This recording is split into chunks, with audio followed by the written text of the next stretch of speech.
कि बच्चे को सॉलिड फूड्स हमें कब इंट्रोड्यूस कराना। हेलो एवरीवन, मैं doctor Himani Saroha, paediatrician and neonatologist. आज हम बात करेंगे एक बहुत ही interesting, important and yet tricky question के बारे में कि बच्चे को सॉलिड फूड्स हमें कब इंट्रोड्यूस कराने हैं। ये तो हम सबको पता है कि 6 मंथ तक हमें एक्सक्लूसिव ब्रेस्ट फीड देना है।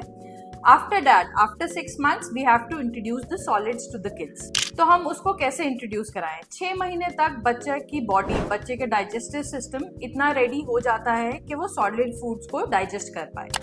बच्चे की बॉडी में हमें साइंस दिखाने लग जाती है, जैसे उसका नेक कंट्रोल आ जाता है, हेड एंड नेक कंट्रोल आ जाता है। सेकेंड, उसको सिटिंग विद सपोर्ट आ जाता है। थर्ड, वो किसी भी चीज को अगर आप फूड उसको देते हो तो वो फूड को उठा के मुंह तक लेके आता है। And last but not the least, वो फूड की तरफ इंटरेस्ट शो करने लगता है 6 महीने तक का बच्चा। तो अब बात आती है कि हमें कैसे इंट्रोड्यूस कराना है।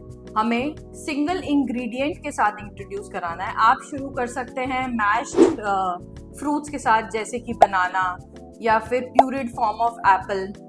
आप शुरू कर सकते हैं mashed, boiled and mashed vegetables के साथ, लाइक पंपकिन, कैरेट्स, या फिर आप सीरियल राइस, सूजी की खीर, ऑब्वियसली विदाउट एडिंग शुगर, आप वो भी इंट्रोड्यूस कर सकते हैं। फॉर द नेक्स्ट 3 days, मतलब एक बार अगर आपने एक फूड इंट्रोड्यूस करा दिया तो नेक्स्ट 3 days तक आपको सेम फूड बच्चे को देना है। इससे हमें एलर्जी के बारे में, अगर बच्चा किसी चीज से एलर्जिक होता है तो हमें उस बारे में पता लग जाता है। Now the next point is कि हमें उसको कितना फूड देना है, कितना इंट्रोड्यूस कराना है। हो सकता है स्टार्टिंग में कुछ दिन के लिए बच्चा आपका सिर्फ 1 से 2 टीस्पून ही एक्सेप्ट करे, मगर धीरे धीरे वो ये एक्सेप्टेंस लेवल उसका इंक्रीज होता रहता है and then the quantity can increase. So we do not have to worry about the quantity, we have to worry about the quality of the food। अब बहुत ही मेन चीज आती है कि आपको क्या चीज इंट्रोड्यूस नहीं करानी है। First is Honey. Till 1 year of age, honey is not at all recommended. It increases the risk of botulism. Second is whole nuts. Choking के इंसिडेंट्स होल नट्स के साथ इंक्रीज हो सकते हैं। थर्ड इज कि आपको as a cow milk, as a whole feed आपको कभी भी इंट्रोड्यूस नहीं कराना है। Yes, of course, after 6 months you can use it in cooking purposes.